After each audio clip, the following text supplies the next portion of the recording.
This episode of Eat the Rules is brought to you by You on Fire. You on Fire is the online group coaching program that I run that gives you a step-by-step way of building up your self-worth beyond your appearance. With personalized coaching from me, incredible community support, and lifetime access to the program so that you can get free from body shame and live life on your own terms. Get details on what's included and sign up for the next cycle at summerinanen.com/you on fire. I'd love to have you in that group. This is Eat the Rules, a podcast about body image, self-worth, anti-dieting, and intersectional feminism. I am your host, Summer Inanen, a professionally trained coach specializing in body image, self-worth, and confidence, and the best-selling author of Body Image Remix. If you're ready to break free of societal standards and stop living behind the number on your scale, then you have come to the right place. Welcome to the show.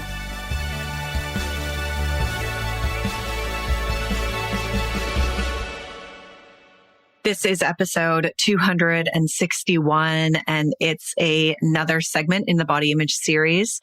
If you are feeling stuck with body acceptance or you've really been struggling to make progress, then this episode is for you. I'm breaking down 5 reasons we struggle with body acceptance and how to work through each of those struggles. You can find the links mentioned at summerinanen.com/261. I want to give a shout out to Lisa, who left this review. I found Summer's podcast a couple of months ago and have binged my way through most. So many of them I sent to my husband as I found them insightful in many areas of our lives. He has found them so helpful in understanding me, society, and how we can work to give our children a better view of life. I love that. That means so much to me. And I'm so happy that your husband is on board with that. I know it feels like a low bar to set, but oftentimes in partnerships, we have very different views on things. And so I am thrilled to hear that he's open and learning and wants to do what's best for your child. Okay, you can leave a review for the show by going to Apple Podcasts, search for Eat the Rules, and click reviews to leave a review. You can also subscribe to this show by just hitting whatever button is right there in your hand as you are listening to this to help me out as well. And if you want some free stuff, don't forget to grab the free 10-day Body Confidence Makeover at summerinanen.com/freebies with 10 steps to take right now to feel better in your body. If you're a professional who works with people who may also have body image struggles, get the free body image coaching roadmap at summerinanen.com/roadmap. In the last couple of episodes, we've talked about how to evaluate your body image. I've given you some examples of what body neutrality looks like in everyday life. And today I want to talk about 5 reasons why you may feel stuck accepting your body. It's normal for some people to really struggle with this process. There's a lot of reasons. I think the number one reason is really the culture that we live in and your own lived experience in this culture. I'm not going to break that one down as one of the reasons today, but I just wanted to call it out because that's kind of the umbrella over all of this.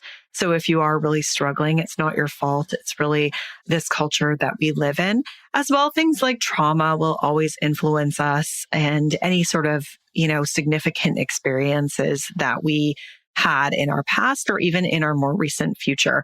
But again, those are not the 5 reasons that I'm going to mention, but I just wanted to highlight those because when I work with people individually, those things come up as well. But I wanted to kind of give you 5 of the overarching things that I've noticed in working with people over the years that really cause us to sort of be stuck. And when I say be stuck, being stuck sort of looks like feeling like you intellectually get the idea of body acceptance, but you really don't embody it. It might look like being pulled back into dieting and perhaps even still engaging in restrictive behaviors. It might look like just feeling like this idea of accepting your current body is just impossible for you. And it might look like experiencing really tough emotions about your body, like shame or disgust, despite being really committed to trying to accept it. So you're still having a lot of bad body image days, or they're really overwhelming, or you find yourself still having a lot of super critical thoughts. Obviously, if you're completely new to this, then it's totally normal to be experiencing those things. However, if you feel like you've been, dabbling with this for a little bit, these are some signs that you might be stuck if you're continuing to feel this way. If you're curious to know, what your relationship with your body is like, I have the body image benchmark assessment quiz that I use with all of my new clients. You can find that in the show notes for episode 259. If you go to summerinnanen.com/259, scroll down a bit. There's an opt-in box to get your free body image assessment quiz, and listen to that episode too to just hear about the best way to use it. But if your answers are mostly below 6s, then it's absolutely possible for you to feel better. And hopefully some of the stuff that we talk about today will help you with that. So let's dive into the 5 reasons we may feel stuck getting to a place of body acceptance. Number 1 is we can't imagine putting the dream of a smaller body down. And so this looks like continuing to be pulled back into dieting, like just sort of always sort of thinking like, no, I need to diet. Like that's the only solution. Believing there's no way you can be happy in your current body. And having that sort of be just this like kind of, anytime you have a bad body image day, you think, well, I have to lose weight. That's the only way that I'm going to feel better. So that happens because dieting is really addictive. First of all, I talked about that in episode 194 if you want to check that out. But diets really give us this sense of hope and this promise of a better life. It's like this kind of easy fix, right? Like if we're feeling bad about ourselves, it's like, I'll just diet. Dieting will remove this emotional discomfort that I'm experiencing. And I just want to say that's not true. It won't. But in the moment, that's what we believe because of all the messaging that we've received. And so in order to really not give ourselves that option anymore, it's hard. It makes us feel a little bit lost, maybe a little bit hopeless. And it's totally normal to miss that thrill of imagining what our life is going to be like if we finally lose the weight. But it's not the body that we're missing. It's in that moment, when we're thinking we need to lose weight to be happy, it's not necessarily the body we want. It's all the stuff that's attached to it. So the validation, the social currency, the sense of belonging, the illusion of just feeling really good all the time. And that's the thing that we have to really call out because that's all bullshit, except for the social currency. That is true. You do get more social currency. But the problem with thinking this way, the problem with believing that the only way that I'll be happy is to be smaller is that we'll keep coming back to dieting. We'll never really get to a place of acceptance if we believe that the only way for us to be happy is to be smaller. And we end up just staying trapped in that cycle. And this often happens because it feels like we're settling if we accept our body. It feels like, well, I'm just not going to be happy if I accept this body. And I want to blow that up because acceptance is not settling by any means. I want you to think about someone you love in your life, whether that's like a child or a friend or a family member or partner or even a pet, like some sort of mammal that you love in your life. And I want you to imagine them right now and think about how you feel about them and think about your love for them and just connect with that and think about how that love has nothing to do with how they look or their body size. Think about how you accept all the different parts of them. Nobody's perfect. There's, your best friend, your partner, your dog, whatever, your child. There's going to be parts of them that drive you up the wall and there's going to be parts of them that you love, but you accept and love all of them. And it feels really good, right? Like when we accept and we love someone just for who they are, because they just make us feel really good and we have that connection with them, it's a great feeling. And so acceptance is really about cultivating that for ourselves. And we deserve that same relationship with ourselves. And that's not settling. That's not unhappiness. That's, I'm going to show up for myself every day. I'm going to value myself. I'm going to really reinforce that I matter. And it's about knowing that you are a gift to this world because you are. It doesn't mean you're going to be high on yourself every day, but it's about just cultivating that type of relationship. And it it does feel really good to know that you matter. And so when we can accept our body, it allows us to really own and appreciate who we are. Doesn't mean you have to love your thighs, but the core of who you are is what I want you to really appreciate and love. And our fixation on thinking that our life is going to be better if we're smaller blocks us from getting in touch with this. And so accepting our body is really a gateway to having this positive and hopeful relationship with ourselves. And so what I always like to do with people is to have them create a more positive and hopeful vision of what acceptance is going to look like for them. Because if we just believe that it's only attached to us being smaller, then it's going to be really hard to just accept our current body.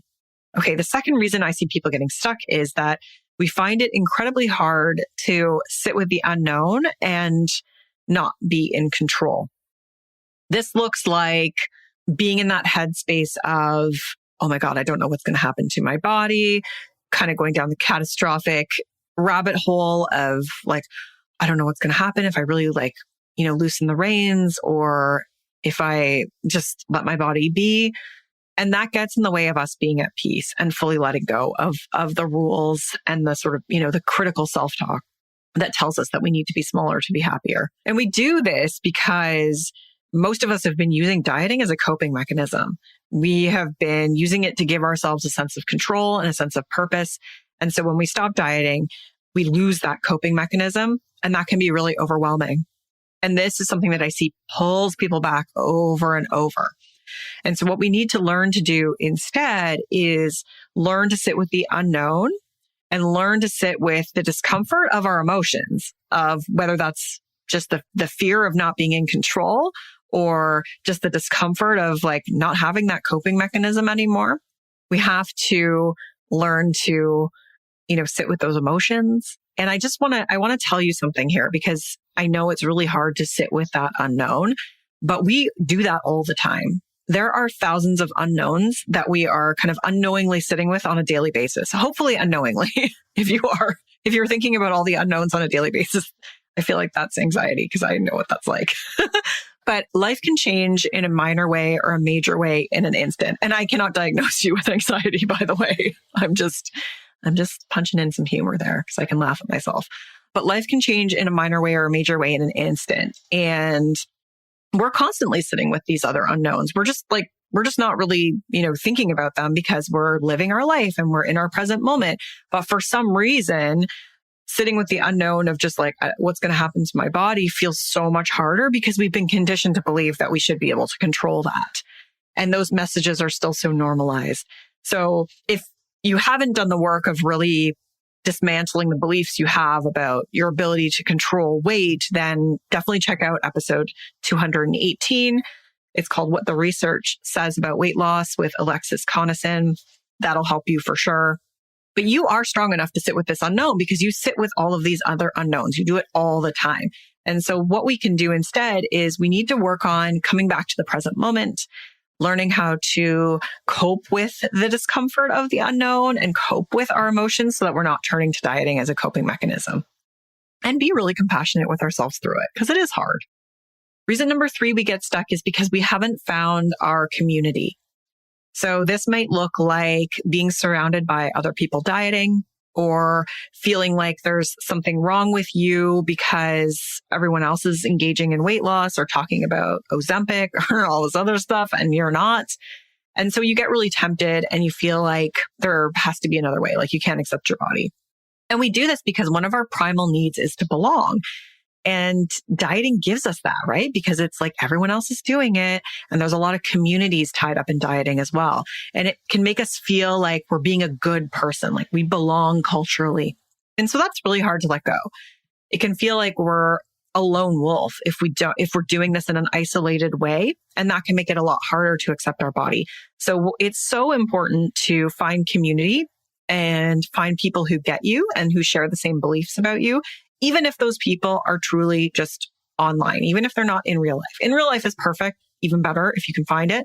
But online can still make a huge difference. I remember in my own journey with this many, many years ago now, like 12, 13 years ago now, I remember just finding a couple people online and it made such a huge difference. And so finding community is really critical because you need other people who are going to influence you and help support your beliefs on this path.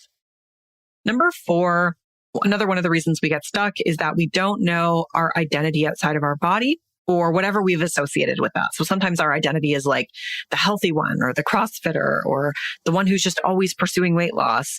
And when we don't know our identity, it can look like just not really knowing who we are, like feeling the sense of loss. Like I don't know who I am anymore. I'm losing that validation. You might feel inadequate without that pursuit of weight loss or whatever you were doing to make your body look a certain way. And so it pulls us back, right? Because we're missing that. For me personally, my identity was completely wrapped up in being like, quote unquote, the healthy one.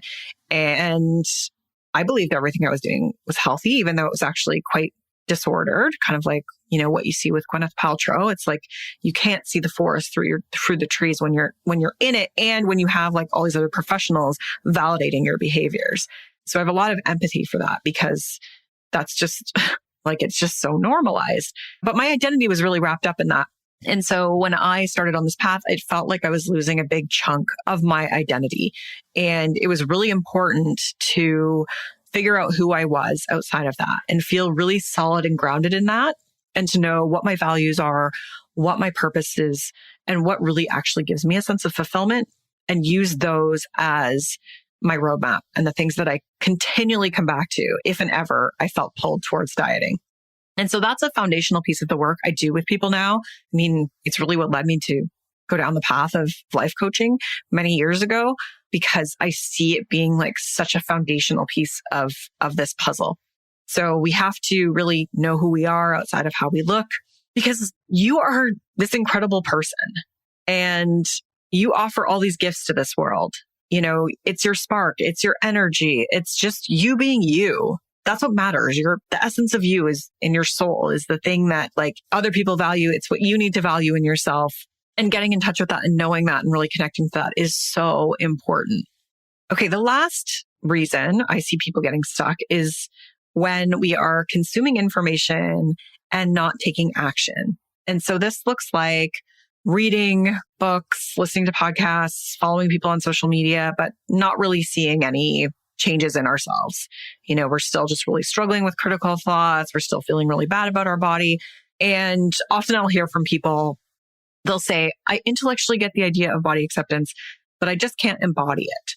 And so we might intellectually get everything, but it's hard to change how we think and feel about ourselves if we're not being intentional about it. So let's say we want to accept our body, but we're not actively working on challenging the beliefs. We don't know, and a lot of the times it's because we don't know what to do, right? Or we're not actively working on speaking compassionately to ourselves or trying to feel better about photos. And we do that because, first of all, it's really easy to consume information, like easier from a time perspective, because you can just like pick up your phone and scroll or, listen to a podcast while you're on a walk. But I would argue that actually being intentional about changing your thoughts and kind of digging into, your belief systems and things like that doesn't really take a lot of time either. You can totally do that while you're on a walk as well.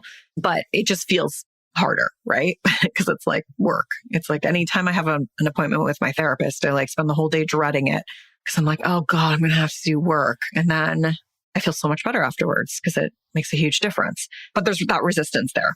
And then the other reason why we turn to consuming information and not taking action is because we don't know what to do. Like, it's like, I don't know what to do. I don't know how to change this. So getting support around that, like from a professional like myself, is going to be obviously incredibly helpful if you can, because when we start to take action and we're intentional with changing our thoughts and behaviors and we practice acceptance as part of our everyday existence, then it's so much easier to get to that place where we really just look in the mirror and we think, oh, cool. Hey, there I am. I'm going on with my day. Like, I feel pretty good. Or maybe you're having a bad day for other reasons, but your body size is just like, it's a huge weight lifted off your shoulders. It's so much time and energy back, and it's amazing. So these are some of the most common reasons that I see people getting stuck and what you can do about it. And as I mentioned, there's lots of ways to work through these things. Hopefully I've brought some awareness to you if you've been feeling stuck. And of course, as I said, it can be quite individual. So if you're looking for additional support, check out my website, check out my You on Fire program. I'd love to help you. And that is it for today's episode. You can find the show notes at summerinnanen.com/261. Thank you so much for being here today. I really appreciate you. Rock on. I'm Summer Innanen, and I want to thank you for listening today. You can follow me on Instagram and Facebook at Summer Innanen. And if you haven't yet, go to Apple Podcasts, search Eat the Rules, and subscribe, rate, and review this show. I would be so grateful. Until next time, rock on.